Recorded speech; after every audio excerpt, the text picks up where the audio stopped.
투자자 관점에서 시그널을 골라내셔야 되는 것은 후속 효과입니다. 이것의 후속 효과가 어떨지를 보는 것이 더 중요하지, 실제로 저 적보가 맞는지 아닌지, 진짜로 제가 1등할 때 컨닝했는지 안 했는지 전혀 중요하지 않습니다. 이 적보로 인해서 엔비디아에 어떤 영향을 미칠 것인가. 그래서 오히려 엔비디아는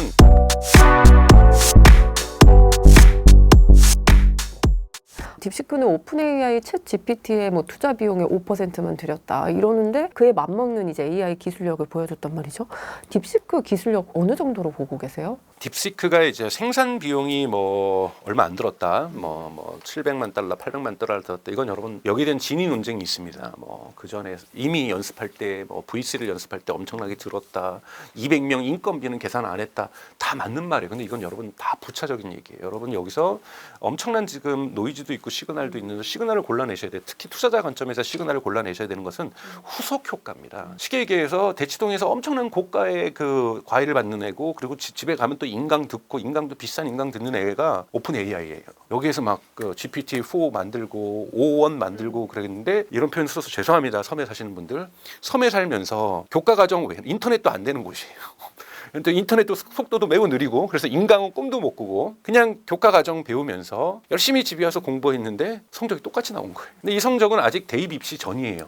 최종 성적은 아니야. 대입 입시를 우리가 AGI라고, 일반 인공지능. 언젠간 인간이 여기까지 최종 점수에서 1등한 건 아니에요. 딥시크가. 그리고 고액 인강을 듣고 있었던 오픈 AI가 탑을 하고 있었어요. 그리고 나머지 2등하고 격차도 있었고, 한국은 하려다가 나는 못하겠다. 너무 대치동 과외 비싸고 인강도 너무 비싸고, 조금씩의 과외와 조금씩의 인강은 듣고 있지만 네이버 1년 반 전에 업데이트하고 아직 소식도 없잖아요. 근데 갑자기 알리바바도 아니고, 알리바바는 열심히 하고 있고 돈도 많지만 알리바바도 계속 치고 올라오고 있거든요. 근데 오픈 AI하고 확실하게 격차는 있었어요. 근데 갑자기 짜잔 나타났는데 성적이 같은 거예요. 그러니 세상이 놀라는 거죠. 도대체 쟤는 뭘 갖고 공부했느냐? 여기에 놀라는 건데, 여러분 더 중요한 건 뭐냐면, 이 친구가 자기의 족보를 깐 거예요. 이 친구는 기술 문서를 공개했어요. 완전히 족보를 다 공개한 거예요.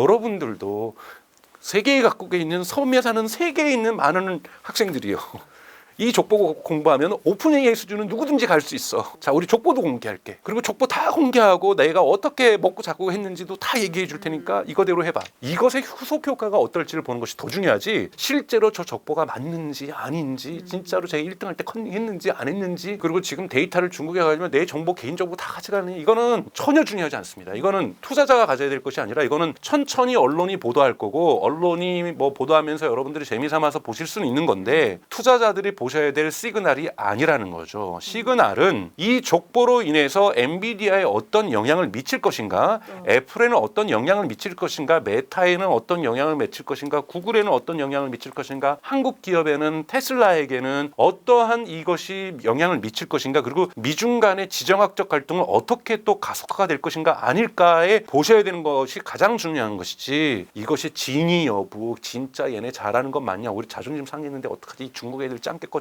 이거는 여러분들이 가져야 될 투자자의 태도가 전혀 아니라는 말씀을 드리고 싶어요. 그럼 그게 어떤 영향을 시장에 가장 저는 위너하고 루저를 만약에 시장에 따진다면, 지금 저는 가장 큰 위너는 하웨이입니다, 여러분.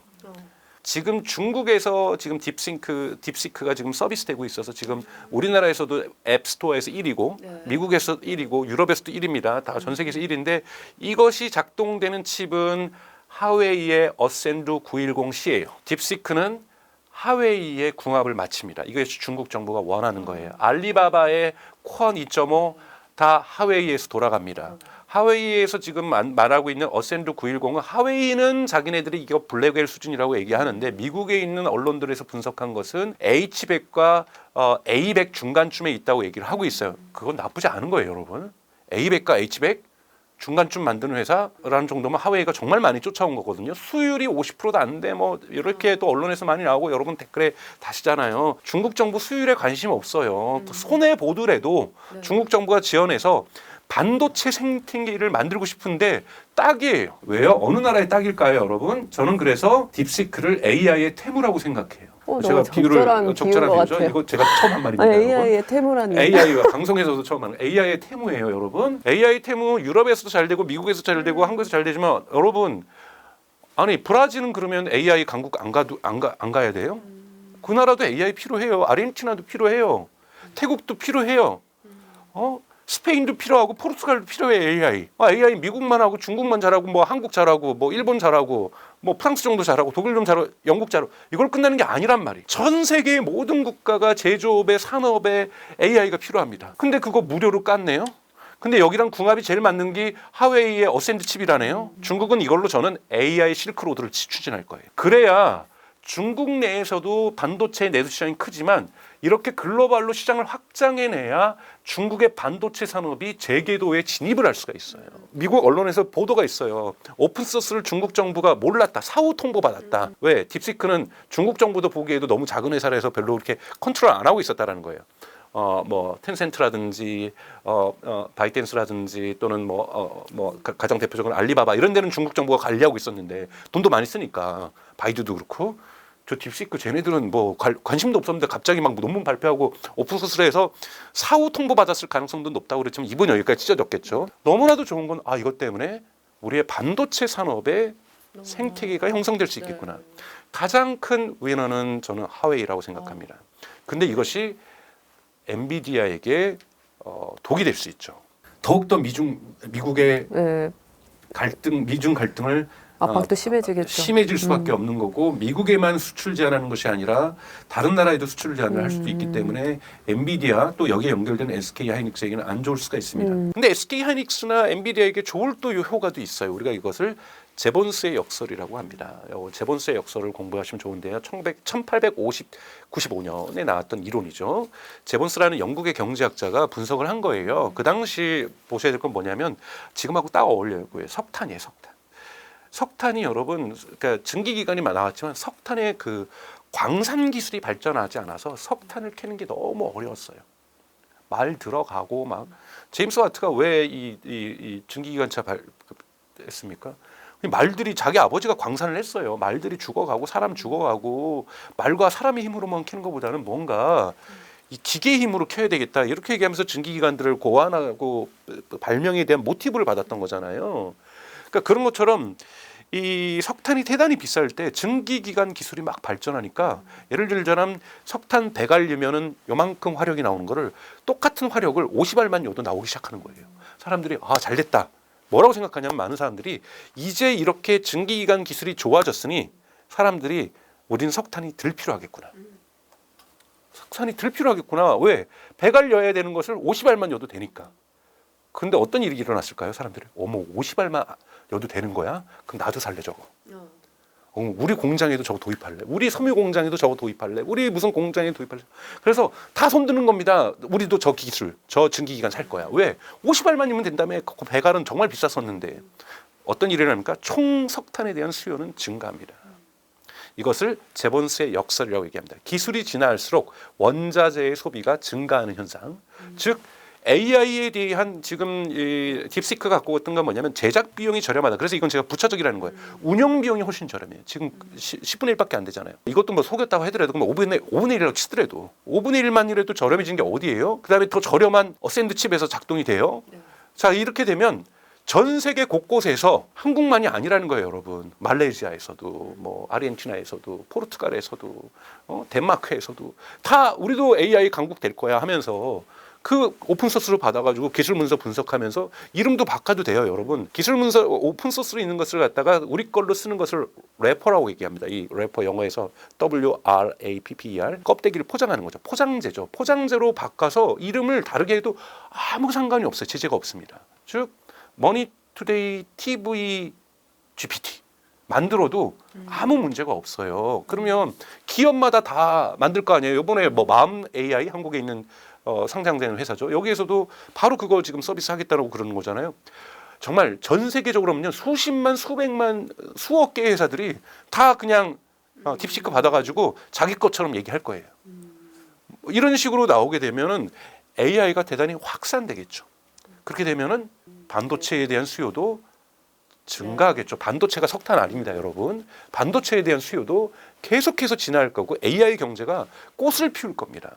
꽃을 피우게 된다는 것은 반도체 수요가 반드시 저사형만이 아니라 고사형은 또 계속해서 필요하기 때문에 반도체의 총 수요가 증가하게 되는 것, 이건 엔비디아에게 좋은 소식이고 또 여기에 SK 하이닉스에게도 좋은 소식입니다만 이건 중장기적인 효과고 단기적으로는 미중 간의 지정학적 갈등이 더욱더 강화될 수 있다는 거고 이 부분이 엔비디아하고 SK 하이닉스에게는 부정적 요소로 분명히 있기 때문에 요 두 개를 여러분 같이 보시면서 투자하시는 것이 맞다라고 말씀드리고 싶습니다. 딥시크가 등장하면서 이제 범용 반도체 시장이 좀 확대될 것이다 이런 좀 관측도 나오는데 이게 좀 삼성에게는 좀 좋은 소식이 될 수도 있다 이런 얘기가 있는데 한국 반도체 사실은 시장에 첫 번째 논점은 이제 범용이냐 아니냐에서 네. 그러니까 예를 들면 지금 브로드컴하고 이제 마벨 테크놀로지가 이제 흔히 말하는 ASIC 반도체를 만들면서 즉 맞춤형 반도체를 만들면서 성장하고 있었던 거고 작년 12월에 주가가 되게 폭발적으로 증가했던 거잖아요. 여기에는 구글의 TPU라든지 아마존의 트리니엄 2가 이제 마벨 테크놀로지고 TPU가 브로드컴이죠. 자, 근데 오히려 더 충격을 받는 것은 맞춤형 반도체예요. 왜냐하면 TPU는 그러니까 미국에 왜 그러면은 딥시크 같은 효율성 좋은 걸 안 만들었냐? 바로 옆집이 대치동 살면서 대치동 가요도 있고 부모님 돈도 엄청나게 많고 부모님 떼돈 벌었고 근데 굳이 내가 섬처럼 집에서 자율학습해야 되겠어요? 미국에서 언론에서 요즘 보도가 나온 건 뭐냐면 거기 있는 개발자들하고 연구자들한테는 그러한 업무 목표가 왔다라는 거야. 당신네들의 업무 목표는 빠른 속도로 AI의 퍼포먼스를 늘리는 거다. 그래서 AGI를 먼저 가는 거다. 돈 걱정하지 말고 자원 걱정하지 말고 낭비 팍팍 해도 좋다. 그러면서 GPU를 마음대로 썼던 거예요. 그러다 보니까 최적화는 할 이유가 없었던 거예요. 이 학생들에게 목표는 가서 그냥 무조건 1등하는 걸. 누가 먼저 1등하느냐가 제일 중요한 거고 누가 먼저 대학교 들어가는가 누가 먼저 의사 되는가가 제일 중요한 거가 이들에게 주어졌던 과제였던 거고 딥시크는 야 너네 어차피 과외 못 받아. 인터넷이 안 되는 동네 살아. 그리고 너네 과외 선생도 안 보내줄 거고 너네 엄마 아빠 그 정도 돈이면 안 돼. 그러니까 이 안에서 어떻게든지 최적화를 하려고 얘네들이 고민을 하다 보니까 효율성 부분을 집중을 구조적으로 할 수밖에 없었다라는 거죠. 그러다 보니까 구글에겐 또 어떤 뭐냐면 TPU도 만들었어요. 자기네한테 만든 것.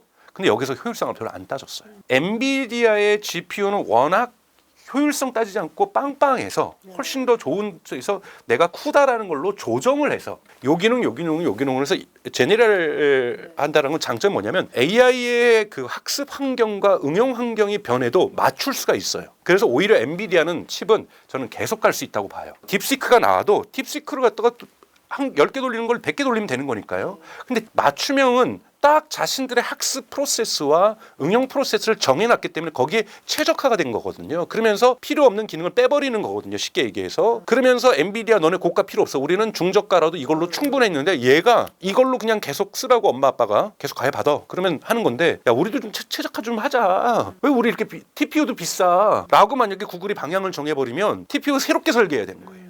이런 맞춤형 반도체 문제점은 훨씬 더 중저가로 에너지 효율적으로 자원 효율적으로 쓸 수 있고 가격 효율적으로 경제 효율성은 추구할 수 있으나 환경 변화에 빠르게 대응할 수 있는 유연성이 떨어진다는 것이 ASIC의 단점인데 지금 딥시크는 여기에 도전을 던지고 있기 때문에 구글이 어떻게 반응할지는 좀 지켜볼 필요가 있다라고 좀 보고 있습니다. 젠슨왕도 그렇고 마크 저커버그도 그렇고 양자 컴퓨터 뭐 20년 뒤, 10년 뒤 상용화 될 것이다 이렇게 발언을 했는데요. 양자 컴퓨터 시장 전망 한번 짚어주시죠. 제가 뭐 양자 물리학 전문가가 아니기 때문에 제가 뭐 저는 이제 파이낸셜 타임즈나 뉴욕 타임즈나 블룸버그나 이런 것을 읽고 뭐 더버지나 뭐 이런 것을 읽고 답변한다는 부분에서 제 말을 듣고 투자를 결정하시지를 말기를 좀 우선 조언을 드립니다. 우선 양자는 여러분도 잘 아시는 뭐 중첩 현상이라는 것 0이냐 아니 1이냐 0 이게 명확하게 떨어져 있지 않기 때문에 장점이자 단점이죠. 엄청난 계산에서의 장점이 있지만 이 중첩 상태를 갖다가 계속 유지하기 어렵다라는 거고 중첩 상태가 있는 양자가 여러 개가 같이 돌리다 보면은 서로 에러가 발생하게 되는 이런 단점들을 가지고 있고 이걸 보완하기 위해서 뭐 초전도체라든지 또는 극저온이라든지 이런 걸 하는 거고 그래서 윌로우가 구글에서 칩이 나왔는데 겨우 102개가 들어간 거잖아요 양자가요. 근데 상용화를 목표로 하고 있는 구글 같은 경우에는 윌로우 칩은 100만 개가 들어가는 거거든요. 그러려면 시간이 좀 걸리겠죠. 이것이 뭐 기적 같은 일이 일어나서 1, 2년 안에 이루어질 수도 있는 거고 뭐 지금 월스트리트 월스트리트저널이나 뭐 파이낸셜 타임즈가 얘기하는 것처럼 전문가 인터뷰들에 보면은 평균 10년이 나오거든요. 이렇게 설문조사를 여러 명한테 했을 때 10년이 걸릴 수도 있는 거고요. 그러나 또 하나 봐야 될 것은 양자 칩이 나올 때만 양자 컴퓨터가 되는 건 아닙니다. 중간에 뭐 하이브리드 모델이 있을 수도 있는 거고요. 그 다음에 또 하나는 이 양자 컴퓨터를 만드는 그 기술, 중간 기술들을 지금도 벌써 활용하고 있어요. 이렇기 때문에 지금 아이온큐라든지 이런 데서 매출이 나오는 것은 중간 기술로서 자원 개발이라든지 이런 데 쓸 수 있기 때문에 신약 개발이라는 쓸 수 있기 때문에 매출은 나올 수 있다. 그리고 또 하나는 구글의 노벨 화학상을 받았던 하사비스 구글 딥마인드의 수장은 뭐라고 얘기를 했냐면 AI가 슈퍼컴퓨터와 결합되면은 양자 컴퓨터가 준하는 속도를 낼 수가 있기 때문에 굳이 양자 컴퓨터에 투자할 필요도 없다. 같은 구글 식구끼리 엄청난 전문가들끼리도 다양한 의견들이 나오고 있다. 이것을 여러분들이 항상 보시면서 가야 된다. 투자는 믿음으로 하는 것이 아니라 종교가 아니기 때문에 이러한 다양한 전문가들의 의견들을 좀 들어보실 필요가 있고 또 하나는 저는 그렇게 생각해요. 미국에는 공매도가 허가되어 있잖아요. 공매도도 한번 해보시고 그리고 커버드 레버리지라고 해서 섞는 거죠. 공매도 일부와 그다음에 구매 일부 뭐 이런 걸 섞어보기도 하는 거고 너무 한국에서 했던 방식으로만 미국 투자를 레버리지만 계속 2배, 3배만 하는 이러한 방식만 쓸 것이 아니라 커버드라고 하는 기법들 또는 공매도라는 기법들도 써보면서 한번 배움의 기회를 좀 가지면 좋겠다. 그래서 양자 기술은 전문가들을 미국에 나와 있는 언론의 대다수 언론들의 그 전문가들 인터뷰는 평균적으로 양자 컴퓨터가 현실화될 때까지는 10년을 내다보고 있다라는 부분들 명심하셨으면 좋겠고 하지만 그럼에도 불구하고 그러면 왜 또 10년, 20년 뭐 걸린다고 해놓고는 이 엔비디아도 그렇고 메타도 그렇고 또 양자 컴퓨터 사람을 뽑고 있잖아요. 이건 여러분 R&D는요 다 합니다. R&D와 이거를 양산하기 위해서 올인하는 거하고는 다른 거죠. 그렇기 때문에 R&D 인력 뽑는다면 뭐 삼원계 만드는 데서도요 LFP 배터리 만들고요. R&D 연구 영역이 있고요. 전고체 R&D 영역이 있어요. 이런 R&D를 가지고 마켓 시그널로 해석하시면 안 됩니다. 이런 것을 해석하게 되면 이건 노이즈를 갖다가 시그널로 해석하게 되는 거라는 거죠. 물론 그거에 의해서 주식시장은 반응을 했습니다. 왜냐하면 이렇게 신호로서 해석하는 분들이 많으니까. 그래서 양자 컴퓨터는 조금 더 저는 조심스럽게 보수적으로 접근하는 것이 맞다라고 보고 있습니다. 오늘은요 테슬라와 AI 전반에 대해 박사님과 이야기 나눠봤습니다. 박사님 오늘 말씀 감사합니다. 고맙습니다.